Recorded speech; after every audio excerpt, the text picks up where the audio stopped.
Operation सिंदूर के जरिए पाकिस्तान के टेरर कैंप को तबाह करने के साथ ही जवाबी कार्रवाई में पाकिस्तान के सैन्य ठिकानों को भी ध्वस्त करने के बाद भारतीय सेना ने रामचरितमानस की चौपाइयों के जरिए पाकिस्तान को कड़ा एवं सटीक संदेश दिया है। आर्मी से DGMO lieutenant general Rajiv Ghai, vice admiral AN Pramod और air force air marshal Avadhesh Kumar Bharti ने ऑपरेशन सिंदूर पर 32 मिनट तक जानकारी दी और पाकिस्तान के एक प्रोपेगेंडा को बखूबी बेनकाब किया। साथ ही ये भी बता दिया कि भारतीय सेना अगले मिशन के लिए पूरी तरह से तैयार है।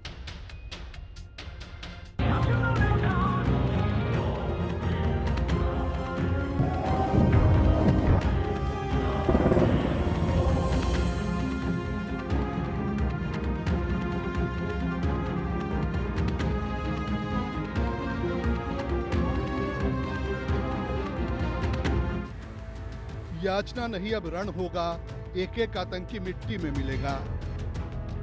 सेना का बयान बड़ा, आतंक का भरा घड़ा। याचना नहीं अब रण होगा, जीवन दे मरण होगा। भारतीय सेना के इस वीडियो में दुश्मन के लिए बेहद कड़ा मैसेज छिपा है।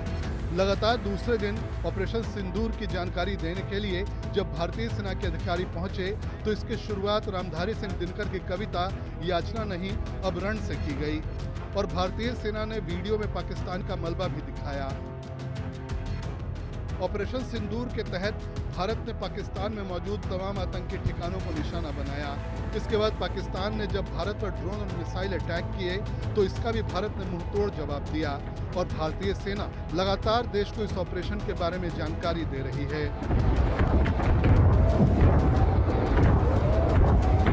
भारतीय सेना के DGMO lieutenant general Rajiv Ghai ने बताया कि कैसे सेना ने पाकिस्तान की हर नापाक हरकत का जवाब दिया।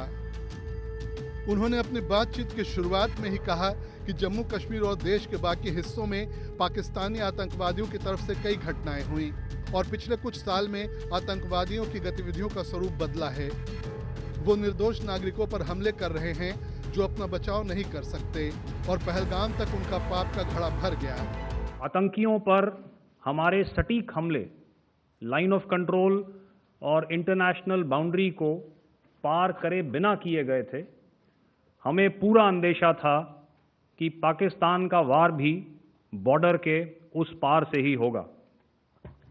इसलिए हमने अपनी एयर डिफेंस की पूरी तैयारी पहले से ही कर ली थी।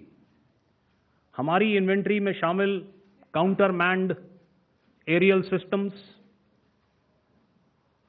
इलेक्ट्रॉनिक वॉरफेयर के साधन और एयर डिफेंस वेपन्स का इंडियन एयरफोर्स के इसी प्रकार के सिस्टम्स के साथ एक अनोखा मिश्रण किया गया। इसलिए आपने देखा कि जब जब पाकिस्तान एयरफोर्स ने हमारे एयरफील्ड्स और लॉजिस्टिक इंस्टॉलेशंस में 9 और 10 मई की रात को लगातार हमले किए, वो इस मजबूत एयर डिफेंस ग्रिड के सामने विफल हो गए। तो कोई मौका नहीं था कि पाकिस्तान एयरफोर्स ये मल्टी टियर डिफेंस को पार करके पीछे हमारी एयरफील्ड्स या लॉजिस्टिक इंस्टॉलेशंस को टारगेट कर पाए। लेफ्टिनेंट जनरल राजीव घई ने बताया कि पाकिस्तान की तरफ से किए गए हर हमले को भारत के मजबूत एयर डिफेंस सिस्टम ने नाकाम किया। जो कुछ बच भी गया उसे भारतीय सेना ने नेस्त नाबूद कर दिया।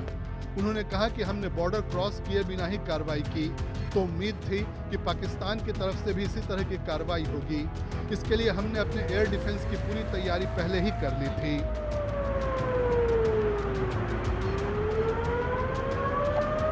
क्या संदेश दिया जा रहा है? तो मैं बस आपको रामचरितमानस की कुछ पंक्ति याद दिलाऊंगा, आप समझ जाएंगे। तो याद कीजिए वो पंक्ति जो है, विनय न माने जलधि जड़, भय 3 दिन बीत, बोले राम सकोप तब, भय बिन होए न प्रीत। तो समझदार के लिए इशारा ही काफी। और जहां तक ये टर्किश ड्रोन्स का सवाल है, आपने देखा किस तरह के रेकेज यहाँ पे फोटोग्राफ्स हमने दिखाए हैं, चाहे वो टर्किश ड्रोन्स हो या और कहीं के भी ड्रोन्स हो।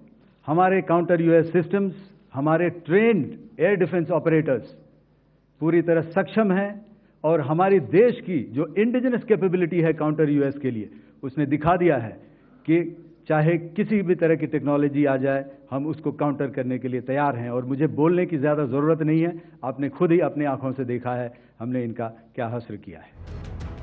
भारतीय सेना ने संभावित PL-15 air to air missile का मलबा दिखाया, जो चीन में बना है और जिसका इस्तेमाल पाकिस्तान ने भारत पर हमले के दौरान किया। भारत की ओर से मार गिराए गए तुर्की में बने YHA कामिकेज और सोंगर ड्रोन का मलबा भी दिखाया गया।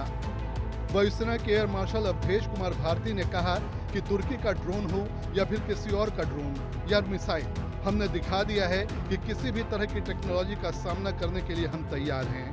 हमारे पास एयर डिफेंस सिस्टम की वैरायटी है, low level firing, surface to air missile, long और शॉर्ट रेंज मिसाइल शामिल हैं। और जैसे ही पाकिस्तान ने हम पर ड्रोन और UAV से हमला किया, हमारे सभी सिस्टम एक साथ एक्टिव हो गए। उन्होंने पाकिस्तान को चेतावनी देते हुए कहा कि भारत की शांति और संयम को उसकी कमजोरी न समझा जाए। एक सवाल के जवाब में एयर मार्शल के भारती ने रामचरितमानस की एक चौपाई भय बिनु होई न प्रीति का भी जिक्र किया और कहा कि समझदार के लिए इशारा काफी है। यस, ये एक दूसरी तरह का वॉरफेयर था and it is bound to happen. हम लोग पिछली लड़ाई, अगली जो कभी भी लड़ाई होगी, भगवान करे ना हो, लेकिन अभी यदि हुई तो ये पिछली लड़ाई की तरह नहीं होगी। हर एक लड़ाई जो है अलग तरीके से लड़ी जाती है और टेक्नोलॉजिकल एडवांसमेंट्स हो रहे हैं। हम भी उस एडवांसमेंट्स के हिस्सा हैं, हमारे एडवर्सरीज भी हिस्सा हैं।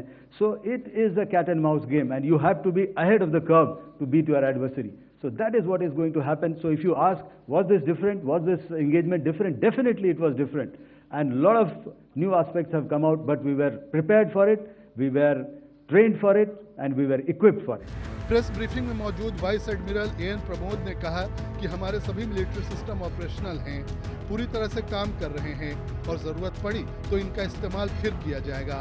वहीं एयर मार्शल AK भारती ने कहा कि ये अलग तरह की लड़ाई थी, आगे कई और तरह की लड़ाई सामने आएगी, अगली लड़ाई अलग तरह से लड़ी जाएगी और हम उसके लिए भी तैयार हैं। ऑपरेशन सिंदूर के एयर डिफेंस की कार्रवाई को एक कॉन्टेक्स्ट में समझने की आवश्यकता है।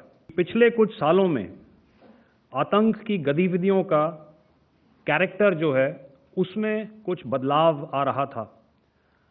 अब हमारी मिलिट्री के साथ साथ मासूम सिविलियंस जो कि अपना बचाव करने में विफल थे, उन पर भी हमले हो रहे थे। 2024 में जम्मू सेक्टर में शिवखोरी मंदिर को जाते हुए यात्री और इस साल अप्रैल में पहलगाम में मासूम पर्यटक इस खतरनाक ट्रेंड के विशेष उदाहरण हैं। पहलगाम तक पाप का ये घड़ा भर चुका था। ऑपरेशन सिंदूर के तहत भारत ने जिस तरह से पाकिस्तान और आतंकवादियों को नुकसान पहुंचाया है, उससे साफ है कि भारतीय सेनाओं के हौसले कितने बुलंद हैं।